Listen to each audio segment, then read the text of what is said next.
Selamat pagi anak-anak kelas 4A yang hebat-hebat. Oke, bagaimana keadaan kalian hari ini? Sehat-sehat ya? Oke, Ibu harap kalian semua dalam kondisi yang sehat, tetap semangat dalam belajar, dan melakukan segala aktivitas hari-hari kalian dengan penuh semangat. Oke, hari ini kita akan belajar untuk muatan IPA subtema 2. Oke, muatan IPA kali ini kita akan belajar mengenai indera pendengar. Oke, di subtema 1 kalian kemarin belajar tentang bunyi. Nah, bunyi kita dapat mendengar pastinya memerlukan indera pendengaran. Oke, apa sih indera pendengar kita?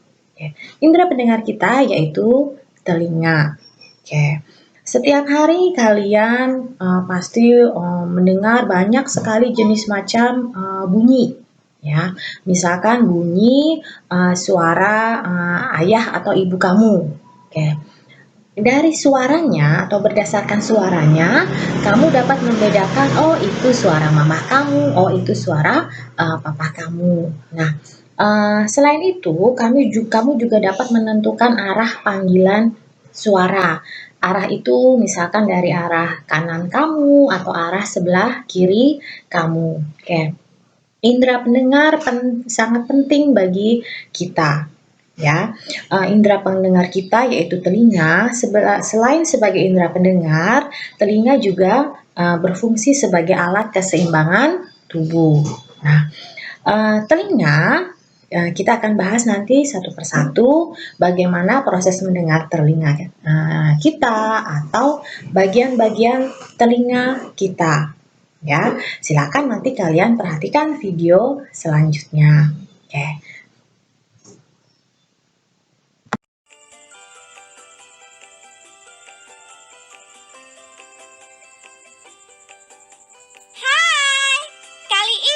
Dondo akan menemani kita belajar bagaimana cara kerja telinga kita. Kita mulai yuk. Klik gambar lonceng di layar, lalu perhatikan penjelasan cara kerja telinga kita ya.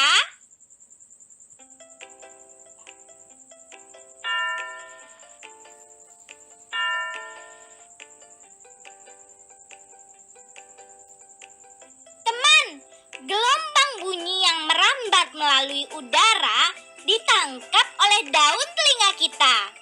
Gelombang bunyi kemudian masuk melalui lubang telinga dan diteruskan oleh saluran pendengaran kita. Gelombang bunyi yang diteruskan oleh saluran pendengaran tersebut menggetarkan gendang telinga kita.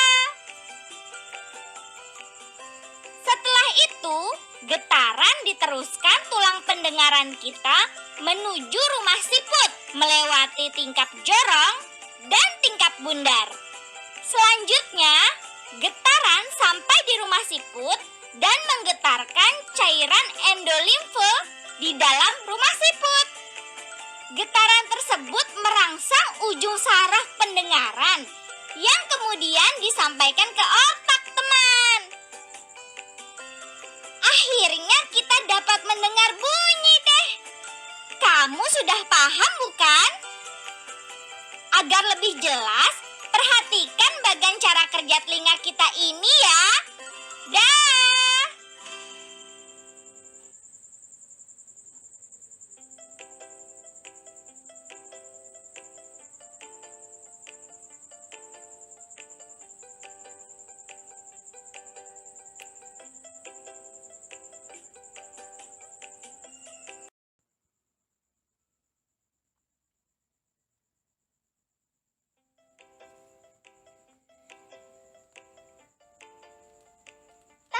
Kamu, telinga kita terbagi menjadi 3 bagian.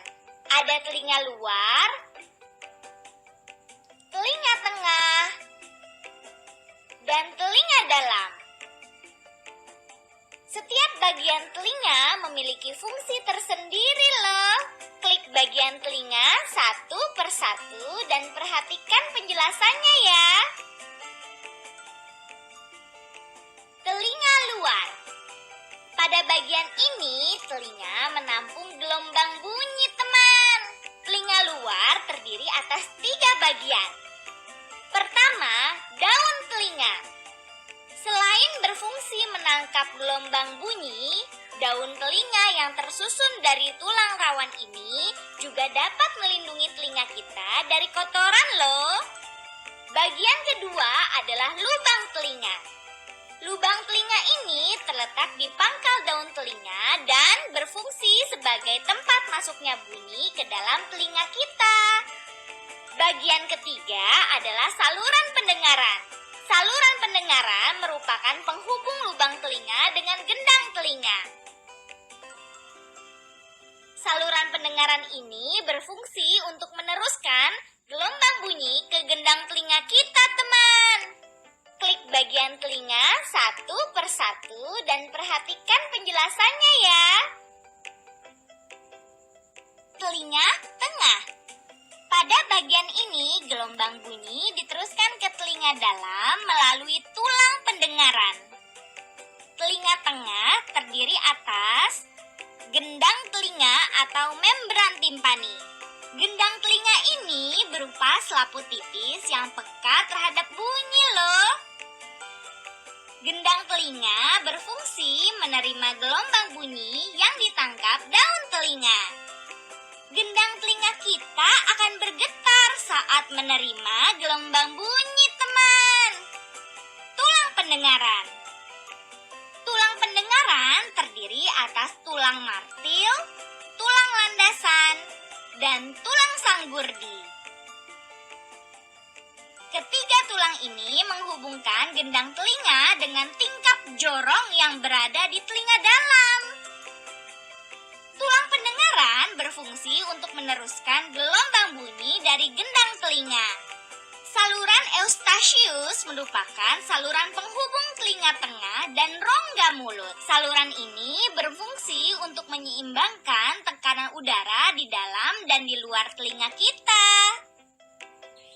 Klik bagian telinga satu persatu dan perhatikan penjelasannya ya. Telinga dalam. Pada bagian ini, gelombang bunyi diubah menjadi rangsangan bunyi. Bagian-bagian telinga dalam adalah tingkap oval. Tingkap oval atau tingkap jorong merupakan celah berbentuk lonjong yang terhubung dengan tulang sanggurdi. Tingkap oval ini berfungsi meneruskan gelombang bunyi dari tulang pendengaran ke rumah siput. Tingkap bundar. Tingkap bundar merupakan celah berbentuk lingkaran yang terhubung dengan gendang telinga. Tingkap bundar berfungsi meneruskan gelombang bunyi dari telinga tengah ke rumah siput. Koklea. Koklea atau rumah siput ini berbentuk tabung seperti cangkang, teman. Rumah siput ini berisi ujung-ujung saraf pendengaran dan cairan endolimfe. Rumah siput berfungsi menerima gelombang bunyi yang menjadi rangsangan bunyi untuk diteruskan ke saraf pendengaran. Saraf pendengaran. Saraf pendengaran berfungsi untuk menerima rangsangan bunyi dari rumah siput yang selanjutnya dikirim ke otak kita, teman. Saluran setengah lingkaran. Saluran setengah lingkaran terdiri dari 3 saluran yang terhubung dengan tingkap jorong. Saluran setengah lingkaran ini berfungsi sebagai alat keseimbangan tubuh kita loh. Klik bagian telinga satu persatu dan perhatikan penjelasannya ya.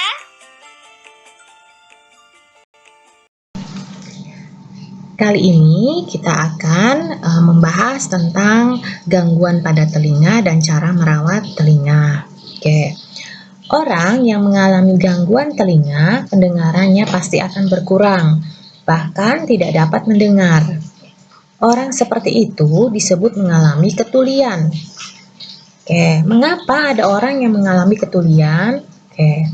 Ketulian dapat terjadi karena beberapa hal. Misalkan gendang telinga yang pecah, lubang telinga tersumbat benda asing, kemudian kerusakan tulang pendengaran, kemudian ada juga yang kerusakan saraf pendengaran, dan infeksi pada gendang telinga. Nah, istilah-istilahnya dalam medis bisa kalian lihat di catatannya. Oke. Kemudian, cara merawat telinga. Oke. Agar tidak mengalami ketulian, kamu harus merawat telinga dengan baik. Telinga yang sehat dapat berfungsi dengan baik. Oke, bagaimanakah cara kalian merawat telinga? Berikut beberapa hal yang dapat kamu lakukan. Yang pertama, bersihkan telinga bagian luar secara rutin. Oke, gunakan misalkan cotton bud untuk membersihkan telinga. Kemudian jangan menggunakan benda runcing jika kamu ingin membersihkan telinga. Oke, kemudian yang kedua yaitu hindari suara yang terlalu keras. Jika mendengar suara yang terlalu keras, tutupilah telingamu. Suara keras dapat memecahkan gendang telinga. Yang ketiga, tidak memasukkan benda tajam ke dalam telinga. Kemudian yang keempat, jika kemampuan mendengarmu berkurang atau mengalami gangguan, pergilah ke dokter THT agar telingamu diperiksa. Oke, demikian pembahasan kita mengenai indera pendengar. Silakan kalian belajar dan selamat pagi.